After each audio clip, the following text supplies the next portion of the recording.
Well, good afternoon. This is Prakash Singh. I'm joined by DGP of Bihar, Gupteshwar Pandey.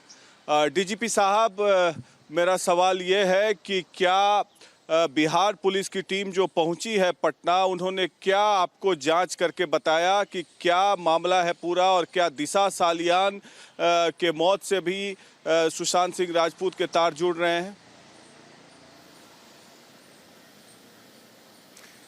देखिए, जो team लौट के आई है उससे मेरा कोई इंटरेक्शन नहीं हुआ, मुझसे कोई मुलाकात नहीं हुई है। अगर हुई होती तो इन्वेस्टिगेशन के भीतर की बातें बताना मीडिया को हम लोगों के लिए उचित नहीं होता।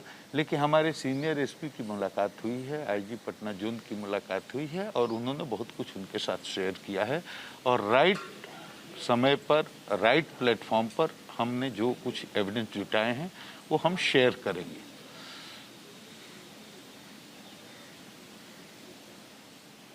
तो ये जो विनय तिवारी जी को अभी भी क्वारंटाइन किया गया है, उसको लेकर आपकी क्या रणनीति है? क्योंकि हमने एक नोटिफिकेशन देखा है मुंबई का, जिसमें कहा गया है कि कोई व्यक्ति अगर मुंबई आता है और 7 दिन के भीतर चला जाता है तो उसे क्वारंटाइन करने की ज़रूरत नहीं है। तो इस तरीके से आप देखा जाए तो अपने ही नोटिफिकेशन को डिफाई किया और जबरन कैप्टिव बना के वहाँ रखा हुआ है। तो आगे क्या करने जा रहे हैं आप लोग? प्रकाश, इतना ही नहीं है, मैंने मैसेज दिया है। जिस दिन क्वारंटीन उसको किया गया उसी दिन मैंने वहाँ के अपने काउंटर पार्ट, हमारे वरीय पदाधिकारी हैं, हमसे 2 साल सीनियर हैं, बहुत सम्मान करता हूँ, वहाँ के डीजीपी को मैंने मैसेज दिया कि this officer has gone there only for 3 days and he has been quarantine, तो उसको आप मदद करिए। लेकिन कोई रिस्पॉन्स नहीं मिला। तो ये जिस तरह से सुप्रीम कोर्ट ने, माननीय सर्वोच्च न्यायालय ने कल ऑब्जर्वेशन दिया कि भाई ये प्रोफेशनल मैनर से बिहेव कीजिए, ये गलत तरीका है, अफसर को क्यों क्वारंटाइन किए हुए हैं।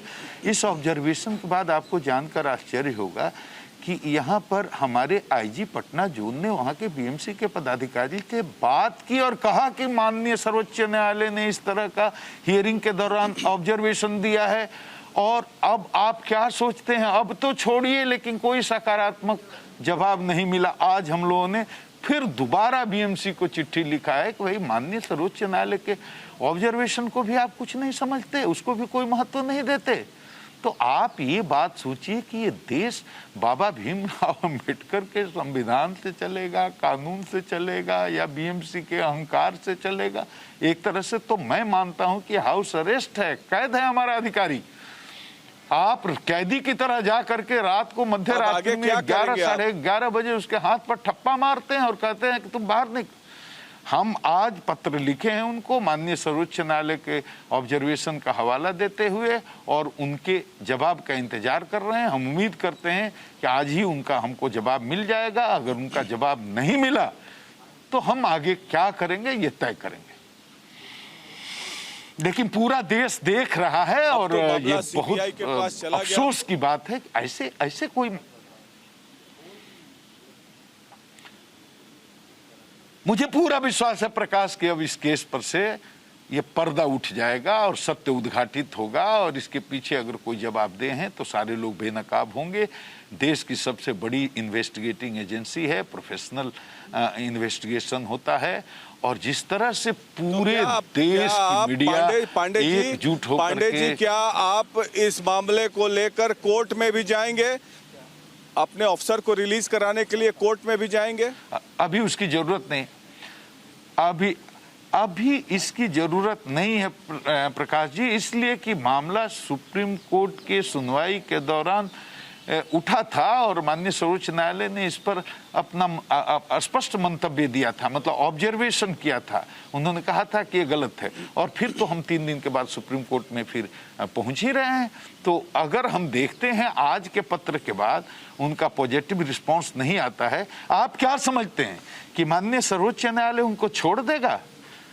अपने उनके माननीय सर्वोच्च न्यायालय के ऑब्जर्वेशन को कोई ठेंगा दिखाएगा और माननीय सर्वोच्च न्यायालय इसको इग्नोर कर देगा? ये नपेंगे सब लोग, ये नपेंगे सब लोग। ये जो कर रहे हैं ना हमारे ऑफिसर के साथ, ये पूरा देश देख रहा है कि क्या हो रहा है। हजारों लोग मुंबई में उतर रहे हैं एयरपोर्ट पर, किसको किसको क्वारंटीन कर रहे हैं आप? हमारे ही 4 अफसर गए थे अभी 5 दिन 6 दिन पहले, उनको क्वारंटीन किया आपने? ये क्या बात है?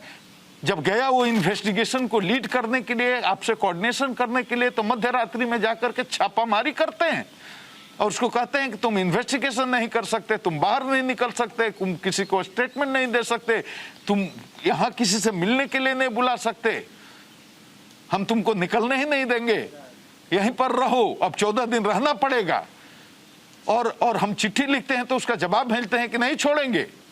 और माननीय सर्वोच्च न्यायालय ने ऑब्जर्व कर दिया कि नहीं भाई ये गलत है, उसके बाद भी कहते हैं कि नहीं छोड़ेंगे। तो आज हमने लिखित रूप से फिर प्रोटेस्ट किया है माननीय सर्वोच्च न्यायालय का ऑब्जर्वेशन का हवाला देते हुए। अब उसके बाद वो कह देते हैं लिख करके हमको दें कि हम सर्वोच्च न्यायालय जैसी किसी संस्था को नहीं जानते हैं। हम मेरा अगला सवाल ये है कि क्या हम लोगों ने अभी आज एक स्टोरी चलाया जिसमें रिया चक्रवर्ती का कॉल डिटेल्स और सुशांत राजपूत का कॉल डिटेल्स है, जिसमें स्थापित होता है कि रिया चक्रवर्ती ने सुशांत राजपूत को 7 से 14 तारीख के बीच में नंबर ब्लॉक कर दिया था। लेकिन रिया चक्रवर्ती अपने पिटीशन में कहती हैं कि वो टेम्पररीली शिफ्ट हुई थी, जबकि वास्तविकता है कि उन्होंने कॉल ब्लॉक कर दिया था। ये झूठ बेनकाब हुआ उनके पिटीशन में ही।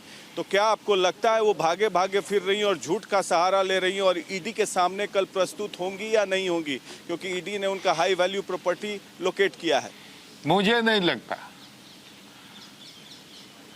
मुझे नहीं लगता कि ईडी के सामने आएंगी, क्योंकि उनको इस बात की जबरदस्त आशंका है कि उनको पकड़ लिया जाएगा, गिरफ्तार कर लिया जाएगा। वो तो कहते हैं हमको गिरफ्तार मत कीजिए, उनको गिरफ्तार कर लिया जाएगा।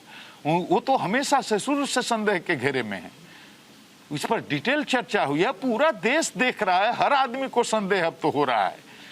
लेकिन मुझे पूरा विश्वास है प्रकाश कि अब सीबीआई ने अब जब इस कांड का अनुसंधान शुरू कर दिया है तो कोई बचे। अब प्रकाश आप खुद इस बात के गवाह हैं, आपने कितनी मेहनत की है, आप इसमें कब से लगे हैं, कहां कहां नहीं गए आप, यहाँ से लेकर के और दिल्ली से लेकर किससे किससे बात की, कहां कहां से आपने अनुसंधान के कितने सबूत जुटाए। आपने खुद इसमें मेहनत किया है, अर्णव ने खुद इसमें कितना मेहनत किया है, कहां कहां से सबूत जुटाए हैं। और जो जो सवाल उठाया आपने या अर्णव ने, उसका जवाब है किसी के पास। तो सीबीआई जब अनुसंधान करेगी तो इन सारी बिंदुओं पर, सारी चीजों पर केंद्रित करेगी अपना ध्यान। और आप लोगों के साथ पूरे देश का चौथा लोकतंत्र का यह स्तंभ, पूरी मीडिया खड़ी हो गई है, सबने अपने अपने स्तर से आप लोगों को सपोर्ट किया। सत्य आ करके रहेगा सामने, कॉल डिटेल में स्थापित होता है कि सुशांत को रिया चक्रवर्ती ने ब्लॉक कर दिया था और साथ साथ इसके तार दिशा सालियान के मौत से भी जुड़ रहे हैं, जिसका जवाब कोई दे नहीं रहा है। तो क्या आपको लगता है कि इसका जवाब मिलना चाहिए? कॉल को तो ब्लॉक किया गया, कॉल डिटेल से स्थापित हुआ और दिशा सालियान की भी मौत उस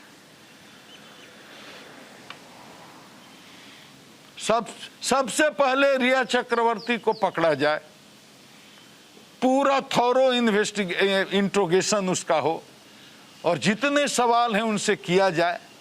आपको खुद ही इतने कंट्राडिक्शन मिलेंगे कि आपको आश्चर्य होगा। जब किसी सवाल का उनके पास जवाब नहीं होगा सही, तो उनको पकड़ना बड़ा जरूरी है, उनका स्टेटमेंट लेना बड़ा जरूरी, उनका इंट्रोगेशन बड़ा जरूरी है। शक्की सुई के उनके तरफ जा ही रही है। और ये मैं तो पहले ही कह चुका हूं, उसके पहले दिशा की जो तथाकथित आत्महत्या है वहां तक जाना पड़ेगा, तभी ये केस खुलेगा। तो दोनों में हम तो डीप लिंक देखते हैं और इसको देखना ही पड़ेगा। और सीबीआई ऐसी प्रोफेशनल एजेंसी है कि वो सब कुछ देखती है, आप चिंता मत करिए। आप लोगों ने जितना किया वो बहुत है, और बाकी अनुसंधान में आप सहयोग करिए, हम सब मिल करके सहयोग करें और ये पर्दा उठेगा और सत्य उद्घाटित होगा, मुझे पूरा विश्वास है प्रकाश। Thank you. नहीं, तो आपको क्या लगता है कि सीबीआई को भी क्वारंटाइन कर दिया जाएगा पांडे जी, अगर वो जांच करने जाती है Mumbai? So there we had Gupteshwar Pandey, DGP of Bihar, speaking about the deep link between the death of Disha Salian and Sushant Singh Rajput. Back to you.